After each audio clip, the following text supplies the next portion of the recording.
Fabricio Vela, que lo tengo en la sala de espera de este programa. Es un verdadero gusto y un honor tenerlo aquí. Es un colega que quiero, respeto y admiro, las tres cosas a la vez. Negro, bienvenido, ¿cómo estás? Muy buenos días. Hola Anderson, ¿cómo estás? ¿Sí me escuchas bien? Perfectamente. Perfecto, qué gusto. ¿Cómo ¿Estás, vas? estás en tu estudio? Estoy en la radio, sí, mira el fondo atrás. Lo reconozco, por eso pregunto. Sí, sí, ¿Cómo sí, vas? acá en la ¿Has radio terminado? terminé hace un rato el programa, ¿no? Y de ahí me conecté con tu No espacio. te he visto ¿Cómo esta vas? mañana. No te he visto esta mañana porque me he levantado un poco más tarde de lo habitual y me he puesto a preparar tarde este programa. ¿A qué hora te levantas tú, Fabricio? Yo me levanto 20 para las 4, 20 para las 5, 4 y 20 por 40. las 5. ¿Quién te hizo tanto daño? ¿Quién me hizo tanto daño? ¿Por qué? ¿Por qué levantarte 20 para las 5? ¿Quién Ya la te... costumbre. Pero Ya, toda ya, la ya, vida en ese horario.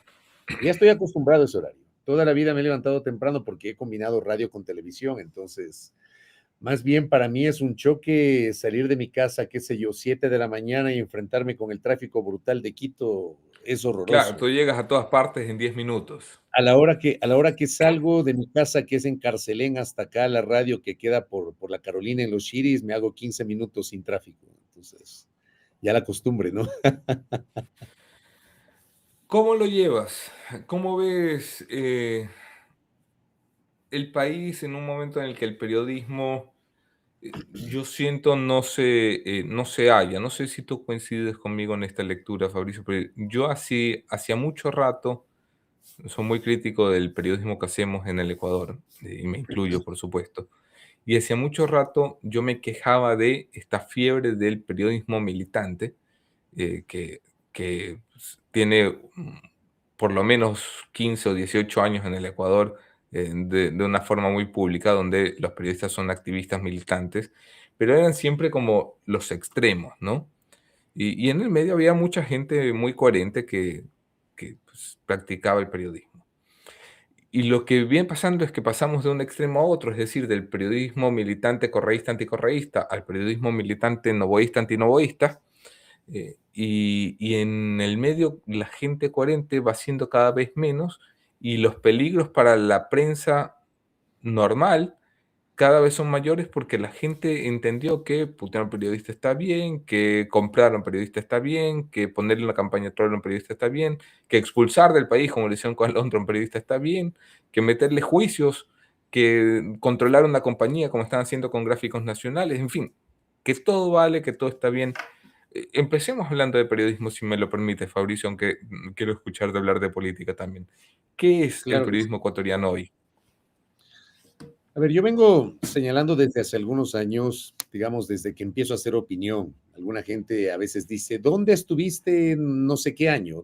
¿Qué dijiste cuando pasó tal cosa? Entonces, no es que toda la vida uno ha hecho opinión. Sí, Yo tengo 33 años en este trabajo y más de 2 décadas hice periodismo de calle, hice reportería y tú sabes que cuando haces reportería la naturaleza de hacer reportajes o de recoger noticias y trasladar una pieza periodística no es lo mismo que hacer opinión.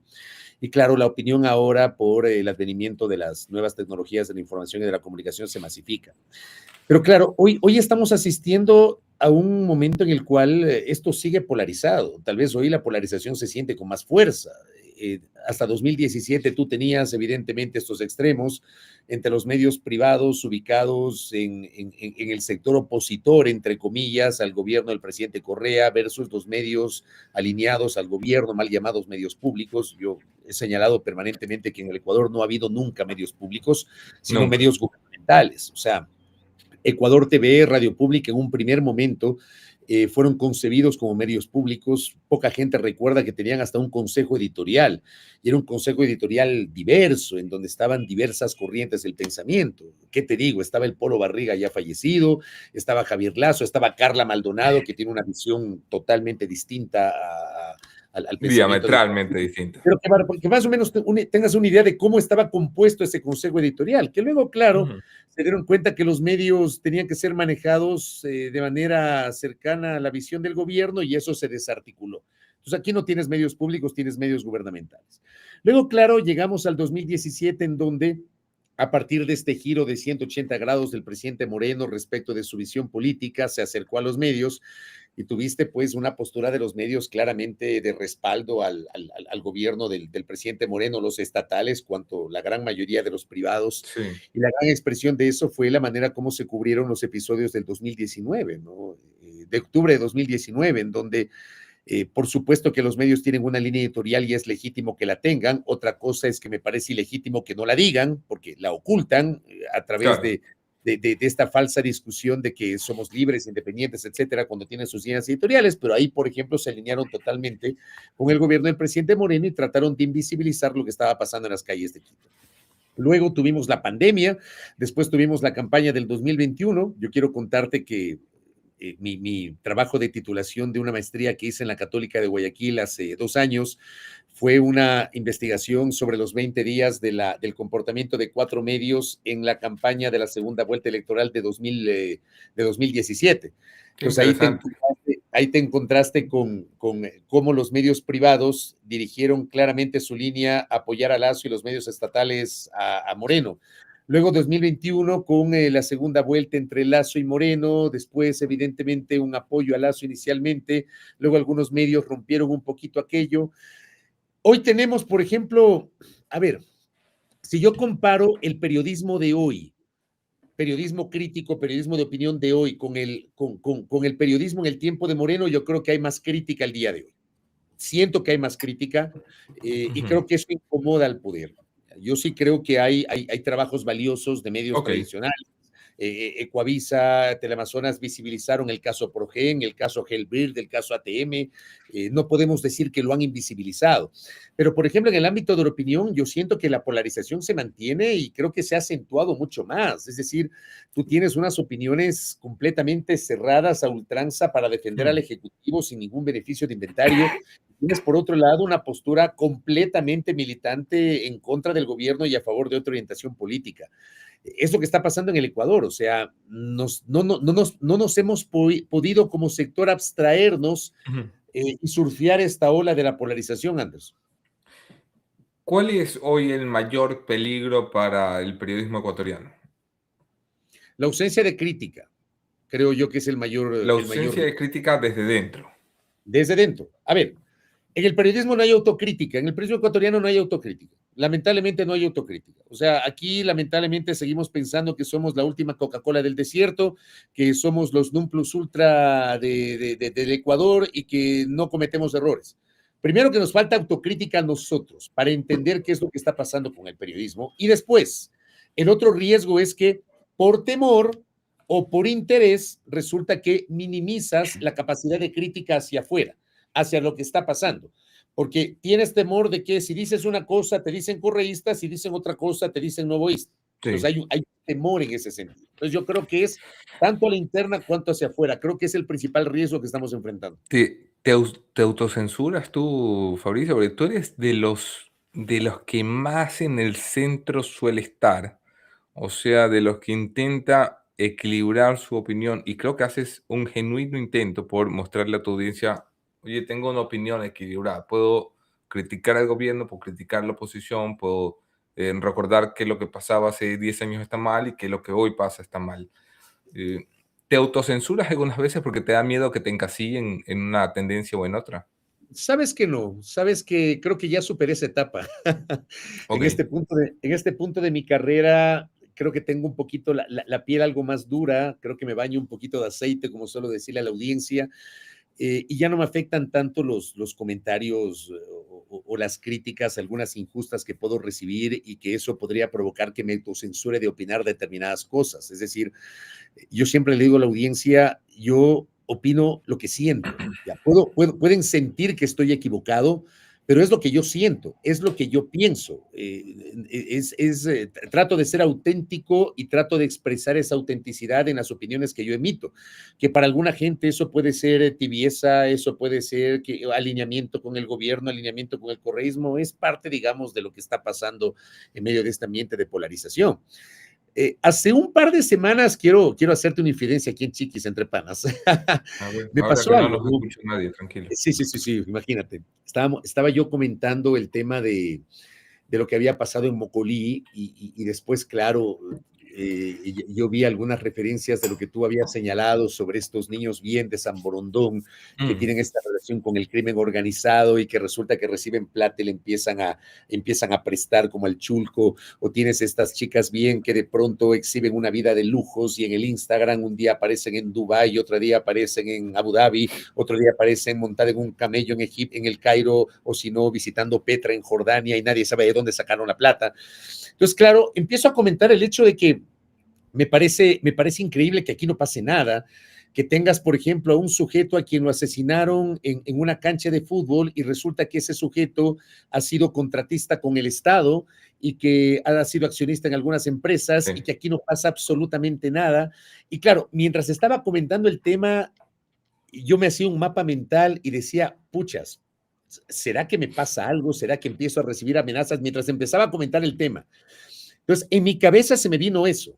Pero bueno, dije, seguí, ¿ya? Eh, Tal vez si hablamos de algo de autocensura, se me pasó por la cabeza, pero créeme, en esta etapa de mi vida trato de no autocensurarme y de opinar lo que creo que debo opinar, ¿no? Yo siempre le digo a la gente, trato de decirle lo que desde mi punto de vista deben escuchar y no necesariamente lo que quieren escuchar. Alguna gente me insulta Ujú, porque dicen que yo no tengo una postura radicalmente de oposición al gobierno, que no le digo cartón a Novoa, que no sé qué, o no le sí. digo prófugo a Correa. Yo no voy a hacer ni lo uno ni lo otro. Es decir, yo trato de no hacer activismo ni militancia política, sino periodismo crítico. Pe- En ese punto yo Pero tengo tu mi estilo. corazón y tu corazoncito ideológico, ¿dónde está, Fabricio? En la centroizquierda. Mi En la corazoncito centro izquierda. ideológico es el socialismo democrático. Yo abracé el socialismo democrático desde que era estudiante de colegio. Ya, cuando estaba en el colegio y el doctor Borja llegó a la presidencia de la República y la izquierda democrática era el partido más organizado, Sí, a mí me gustó la ideología socialdemócrata, el socialismo democrático del doctor Borja. Ya, esa ha sido mi ideología y le he dicho a la gente abiertamente.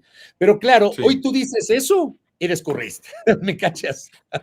Claro, que no tiene ni un poquito que No tiene ver nada que con... ver, no tiene nada que ver. Yo comulgo con la justicia social con libertad, yo creo en la coexistencia de lo público con lo privado, con un Estado que sea regulador, no Ujú. controlador, que coexista con el sector privado, que haya un Estado que te garantice salud pública, educación pública, obra pública. Yo comulgo con eso, ¿no? ¿Hay algún político ecuatoriano que admires? Vivo. Sí, yo admiraba a Rodrigo Borja, sin duda, lo admiraba, admiraba a Marco ¿Alguno Antonio. vivo? ¿Ah? ¿Alguno vivo? ¿Alguno vivo al día de hoy? Qué complicado. A ver, a mí me, me une una relación de respeto y de amistad con Marcela Guiñaga, por ejemplo. Marcela es una persona a la cual yo, en lo personal, porque es mi amiga personal, Ok. y no es que la conozco recién, yo a Marcela la conozco más de 12 años, que tengo una relación personal de amistad con ella. Yo tengo un muy buen concepto de ella. Yo creo que es una persona muy sincera en lo político. Creo que ha sido injustamente vilipendiada en los últimos tiempos. Si hablamos de alguien vivo en este momento, ¿no? Y que está haciendo Ujú. política activa, te digo, yo respeto y admiro a Marcela.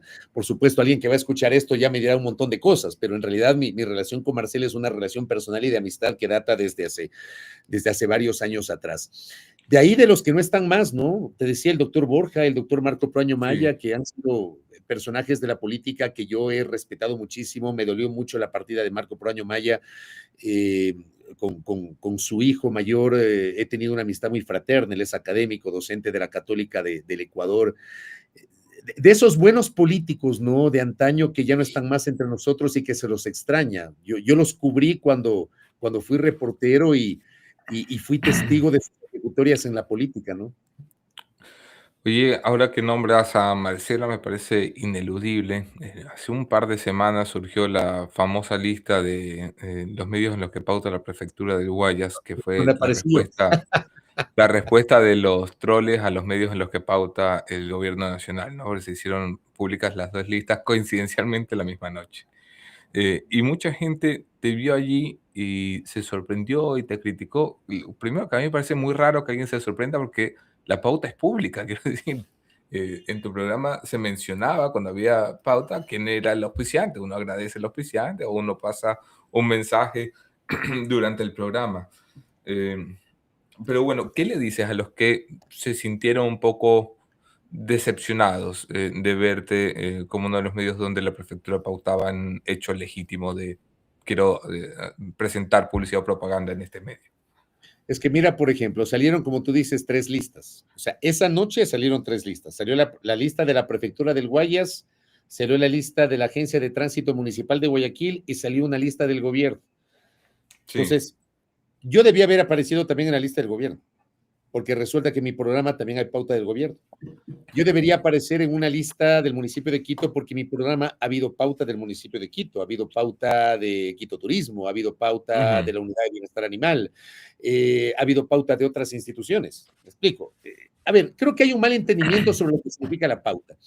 Y gracias a tu pregunta, permíteme utilizar tu plataforma y tu enorme audiencia para contar a la gente cómo funciona esto. Es decir, los medios nos Sí. financiamos de la publicidad. O sea, hay varias fuentes de financiamiento.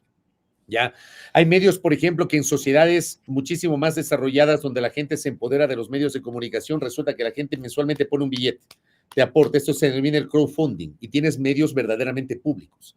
En el Ecuador no hay una cultura de aporte permanente para que puedas financiar y sostener sin necesidad de pedir una publicidad, de tener pauta publicitaria un medio de comunicación. Pero el crowdfunding es un mecanismo. Otro, puede haber financiamiento internacional. Lamentablemente es mal visto acá en el Ecuador, pero resulta que el financiamiento internacional, bien entendido, te puede permitir sostener un medio con base en proyectos con los cuales tú acordaste con una organización internacional y eso no tiene nada de malo. El Ecuador acá creen que si tú tienes financiamiento internacional es porque te paga la CIA y porque quieres atentar contra no sé quién y montar no sé cuántas narrativas.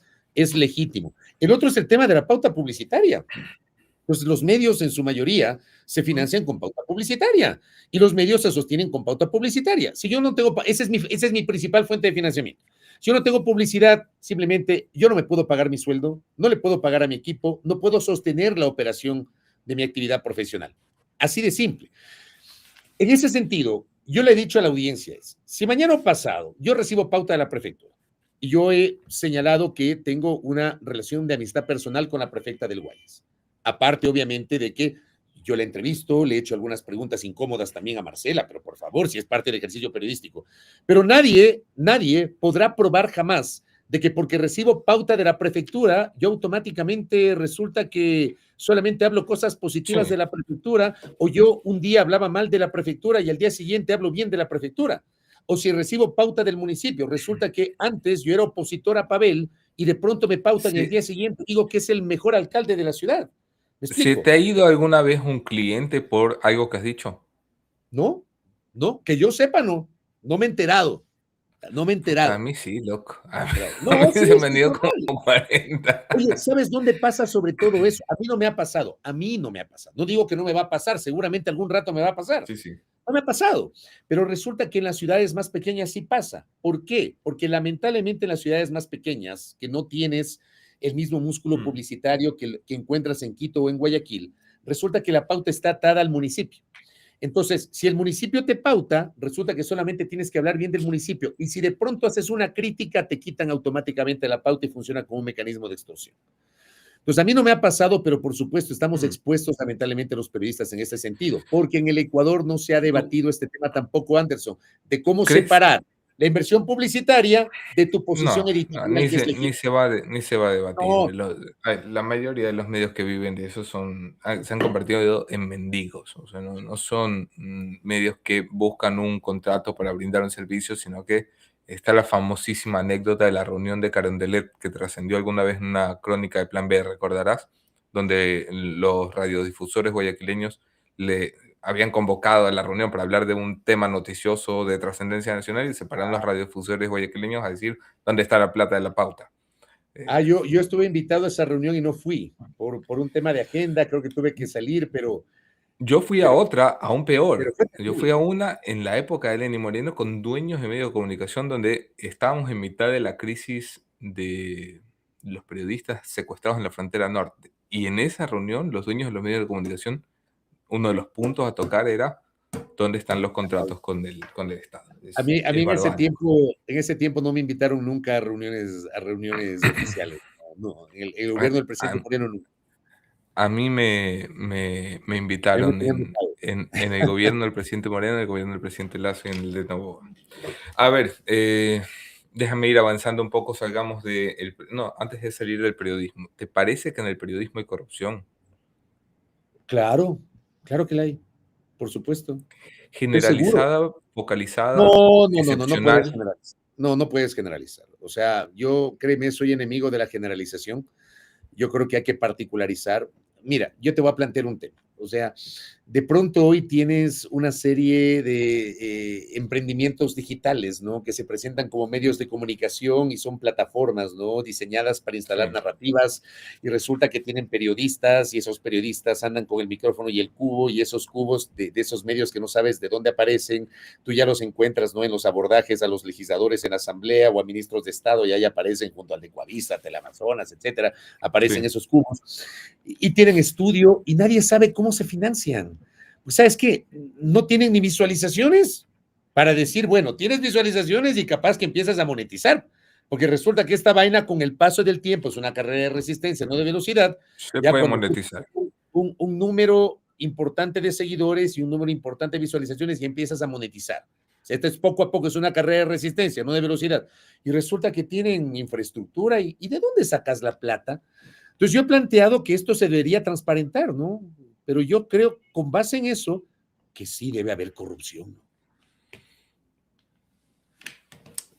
Seguramente. Por eso Seguramente, digo, hombre. ¿eh? Vamos a la política, Fabricio.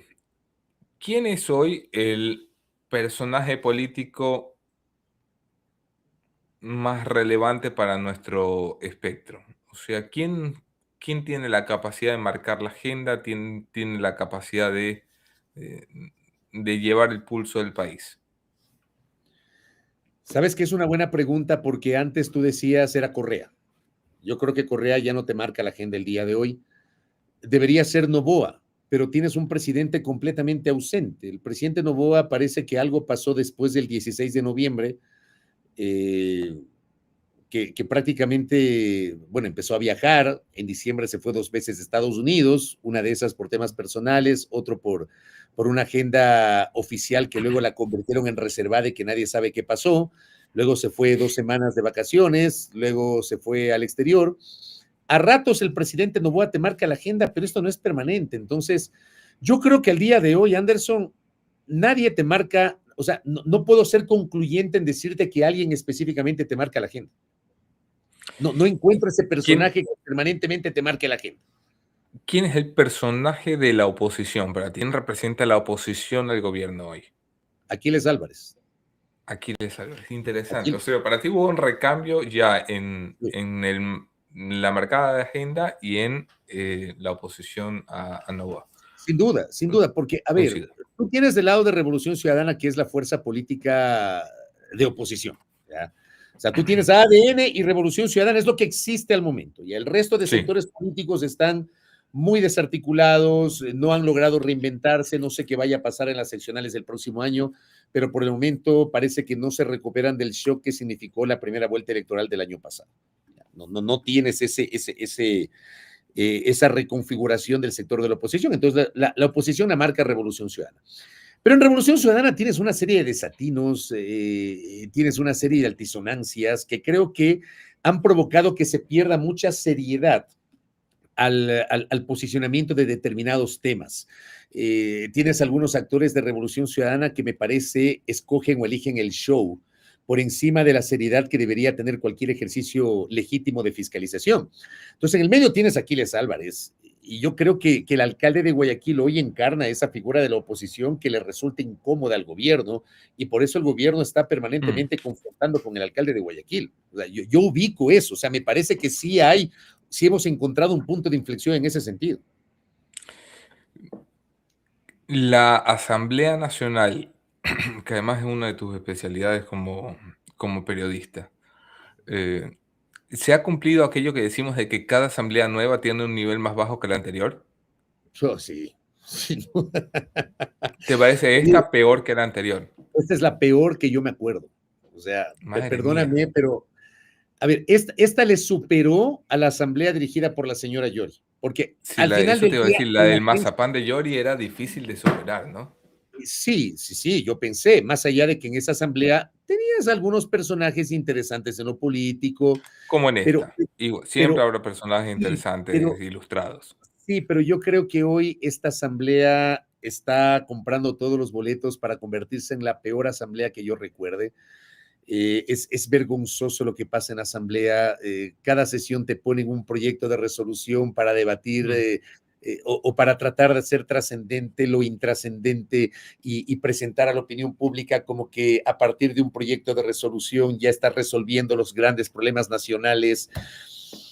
Una asamblea sin condumio, una asamblea en la que el debate político se ha reducido a la mínima expresión, una asamblea en la cual o los unos son extremadamente insultadores o los otros asumen que es un kindergarten. Entonces, créeme que ha sido una decepción esta asamblea. Yo creo que esta asamblea se está superando como para mí la peor, para Madre algunos puede mía. ser de las peores, para mí es la peor la actual asamblea. Sí. Sí, yo también creo que es la peor. Pero aún así siempre se logra rescatar 5, Sí. 8, 10, que de 151 nos deja mucho que leer del país. No, El ni el diez proceso, por ciento, ni el diez ni por el diez ciento. por ciento, ni el 10%, efectivamente. Y haciendo concesiones, ¿ah? Sí, Concesiones, sí, sí, siendo importantes medianamente, concesiones. ¿Cómo se arregla median, eso, Fabricio? ¿cómo? Estamos condenados siempre a tener esa calidad de asambleístas. ¿Hay forma de arreglarlo o ¿Sabes ya cuál es, nos echamos creo el yo, dolor? cuál puede ser una forma de arreglar?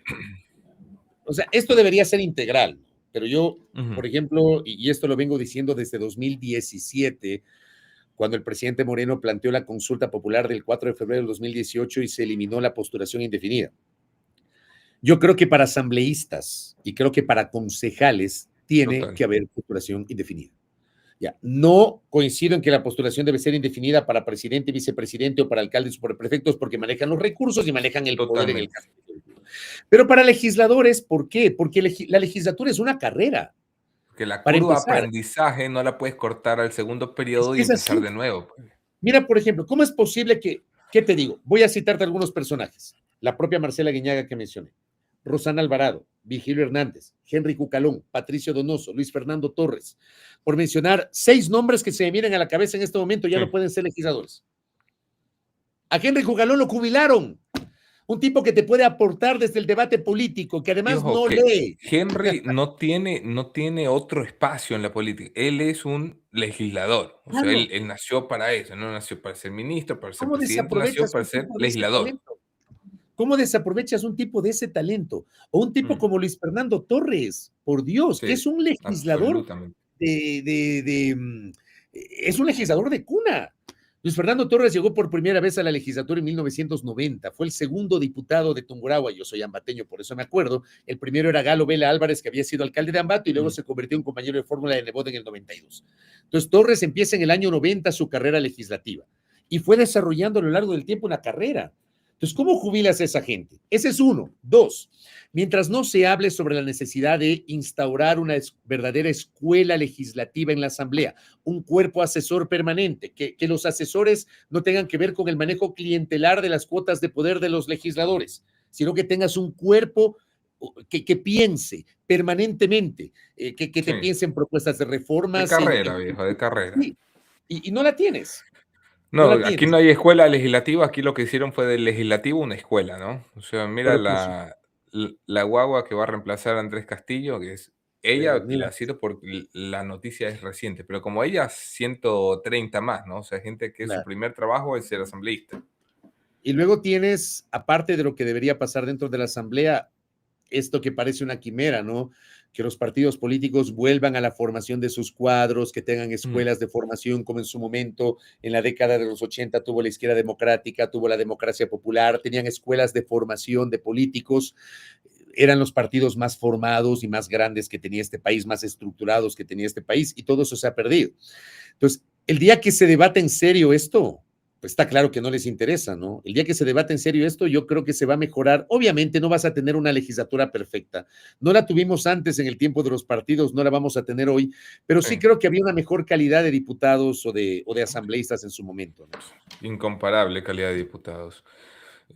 Fabricio, el juicio político a Mario Godoy. ¿Tú crees que Godoy debe quedarse o irse? Si te lo pregunto. Yo Tú sabes que no tengo entrevistaste un par de veces a Godoy. Eres tal mira, vez el único que ha logrado entrevistarlo desde que está empezó claro que, todo esto. a ver, el doctor Godoy tiene respuestas, ¿no? O sea, tú le preguntas y tiene respuestas. Yo creo que su imagen está desgastada en este momento.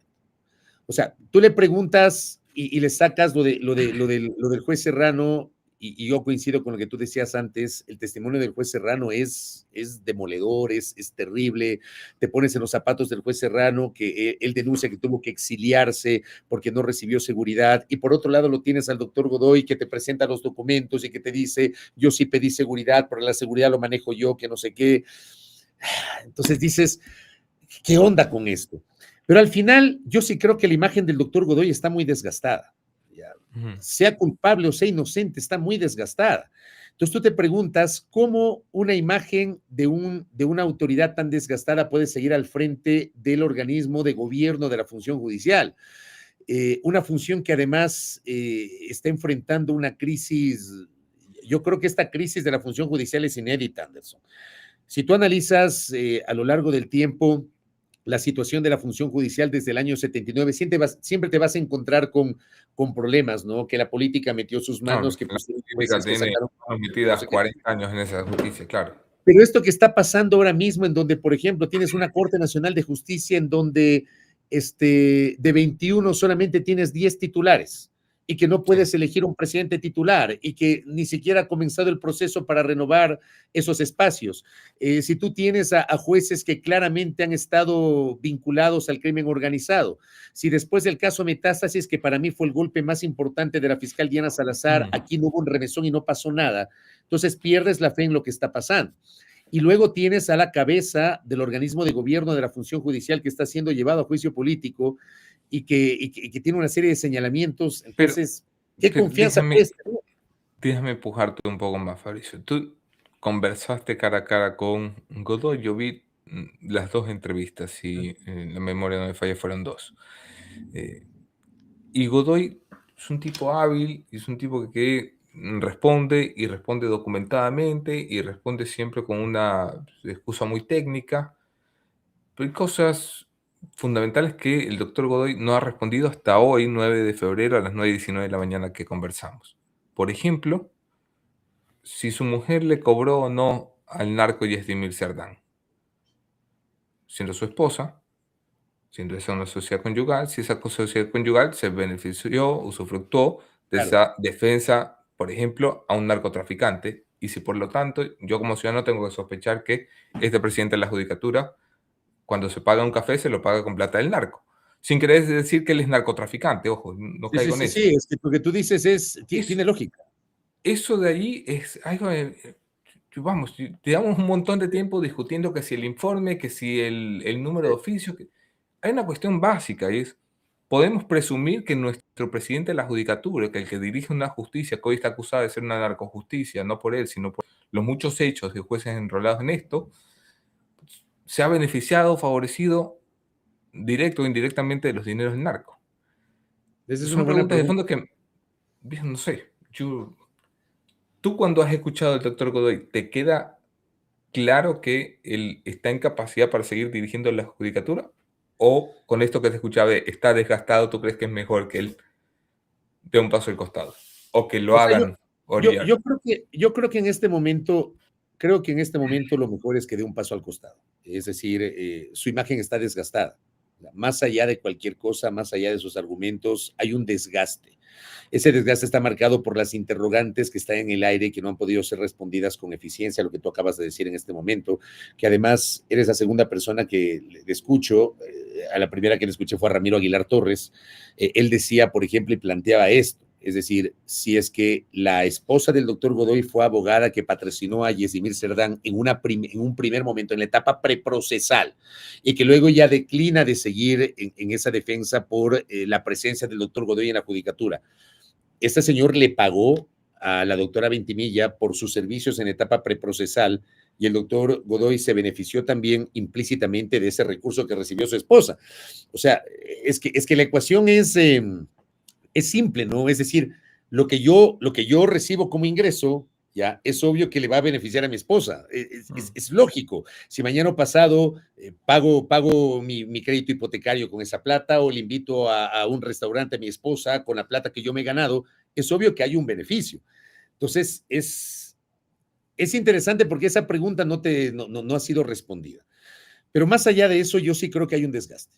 Y ese Mm. desgaste te obliga a pensar en que la función judicial necesita un nuevo aire, necesita un nuevo respiro.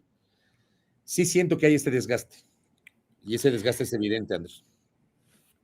Déjame ir hacia el futuro en los últimos minutos de esta conversación que generosamente me has concedido, Fabricio.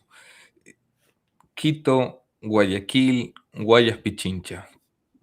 ¿Qué consideras que puede pasar? ¿Cuál es para ti el escenario 2027 hoy, a más de un año de que esto suceda? Quito, Guayaquil, Guayas Pichincha. A ver, empecemos por Guayaquil. Yo tengo una teoría loca. Ok, vamos a ver. Yo creo que a Aquiles Álvarez no le van a dejar ser candidato. Yo creo que Yo comparto tu teoría, van a hacer todo lo posible por impedir que Aquiles sea candidato. Todo lo posible porque Aquiles no sea candidato. Es decir, eh, incluyendo la prisión. o por lo menos la sentencia en primera instancia, no sé. Hombre, es Lo que de la la prisión es sentencia te sirve descabellado. para la descalificación, ¿no? Lo de, lo Por de, eso, lo de, por eso el apuro. lo de la, a ver, hay que recordar lo que pasó en 2020, Anderson.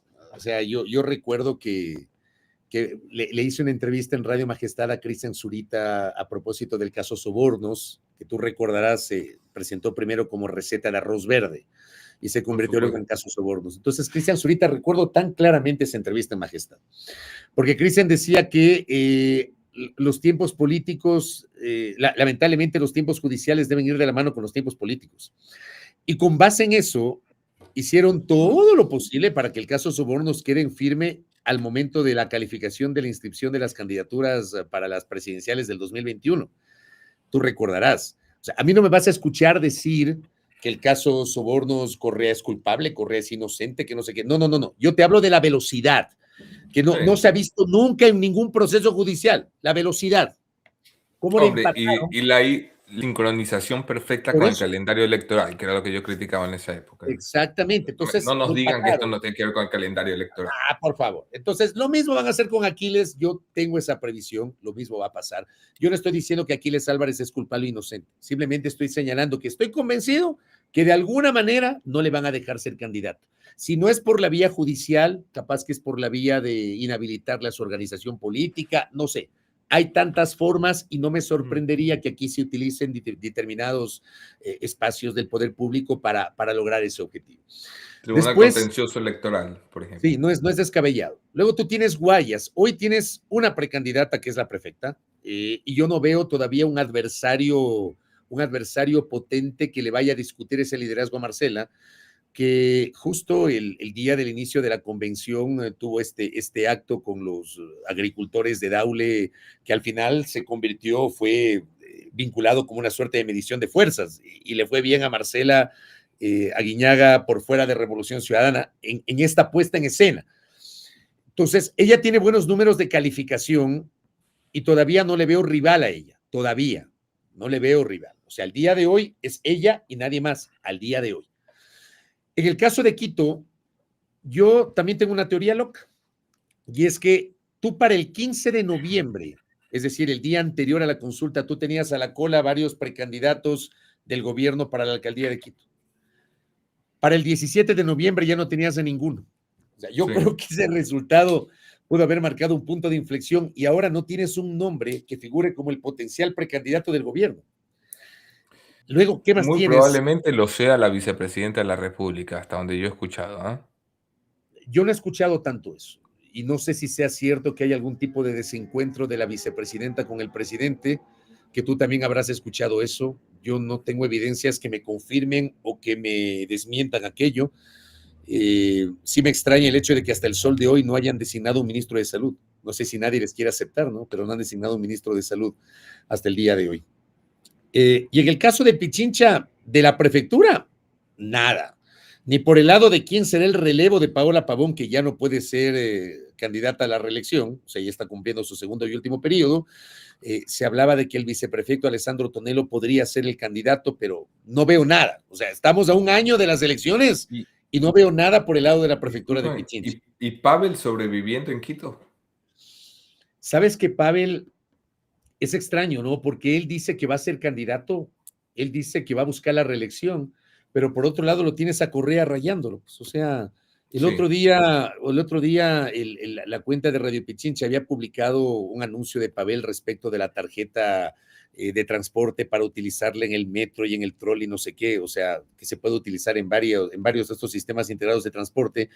Y Correa ironizó y le dijo, bien por Quito, pero eso ya se usa en otros países, se hizo un emoji como de ¿qué onda con esto? Entonces lo tienes a Correa rayándolo, ¿no? O cuando Pavel anunció en Mi Espacio que iba a buscar la candidatura a la reelección y Correa le contestó y le dijo, momentito, eso se resuelve en convención. Entonces, yo no estoy tan seguro de que la candidatura a la reelección del alcalde esté confirmada, ¿no? Sobre todo por esta Discúlpame, postura de Correa. y O en sea, ese para mí, Correa no lo escenario, quiere, ¿no? si la RC no logra sostener las 4 plazas, ¿qué significa eso para la RC como proyecto? Una derrota, una derrota. O sea, si la RC no logra, porque ojo, en 2023 RC tuvo Alcaldía de Quito, Prefectura de Pichincha, Alcaldía de Guayaquil, Prefectura del Guayas, Prefectura de Manabí, Manaví, Azuay, Prefectura de Imbabura, Prefectura de Azuay. Yo no sé si J. Llored se va a lanzar por RC. O sea, por él tiene una ejemplo. muy buena relación con el alcalde. Yo no sé si Luisa González la van a dejar lanzarse en Manaví, ¿ah? Porque también se especula una posible inhabilitación a Luisa González.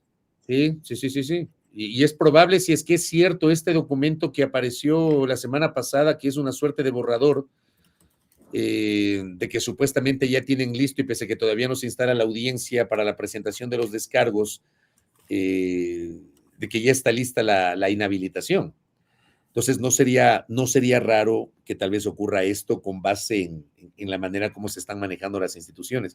O sea, me parece que está muy verde el panorama, Anderson. Eso es lo que quiero decir. Es decir, yo no veo todavía nombres ya definidos o que vayan a apuntalar con fuerza candidaturas para lo que se viene. No veo Mm. todavía, muy verde veo esto. Y por último, Fabricio, el futuro de Daniel Noboa, ahora que estamos de futurólogos.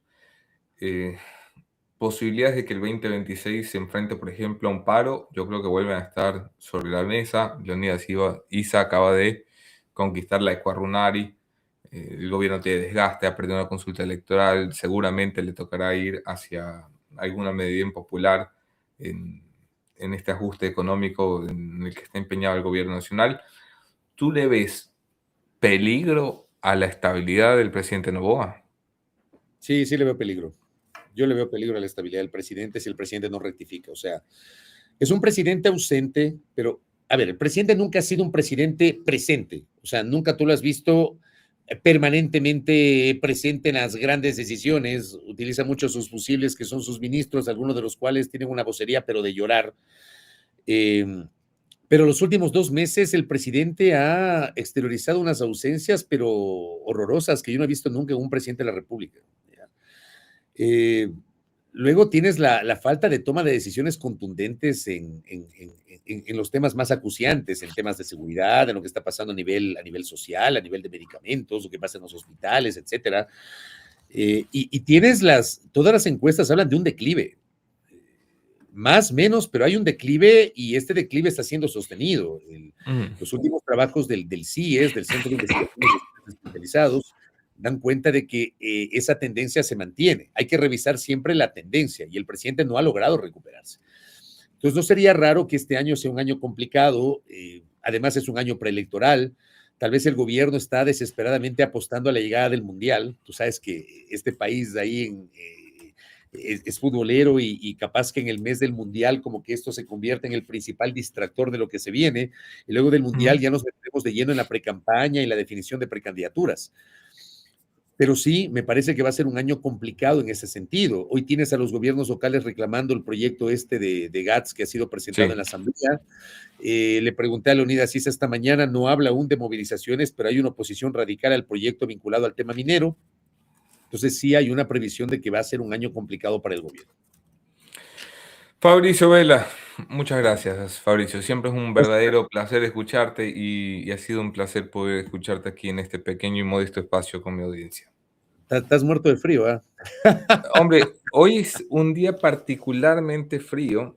Hoy hemos amanecido a -21 grados, con lo cual te imaginarás, afuera se tienen que sentir -32 en el frío invierno de Toronto. La buena noticia es que hoy es el último día de frío extremo y a partir de hoy la temperatura empieza a subir poco a poco. Qué bueno escucharte, Anderson. Oye, y muy honrado de haber participado en este espacio. También un fuerte abrazo a la distancia y también saludos a la Moni, ¿ah? Cuídate. Seguro, seguro. Va un abrazo de vuelta.